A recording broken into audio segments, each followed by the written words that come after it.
Gardaí have identified 6 main burglary gangs which travel nationwide to break into homes and businesses from their bases in Dublin and Kildare. Detective Chief Superintendent Seamus Boland of the Garda National Drugs and Organised Crime Bureau said the 6 most prominent burglary gangs are separate to the 22 top-tier drugs and firearm organisations that the Bureau are also investigating. The Bureau has a specific role in Operation Thor, the nationwide Garda operation targeting burglary gangs, which involves strategic national oversight and coordination, including identifying the gangs that are involved. This involves a lot of analysis and regular conferences with Gardaí across the country.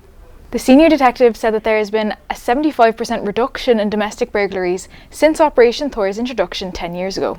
While Mr. Boland did not name any of the 6 main burglary gangs, many are associated with burglary gang boss Spat Andy Connors, who was shot dead outside his Saggart home in 2014 in an unsolved murder.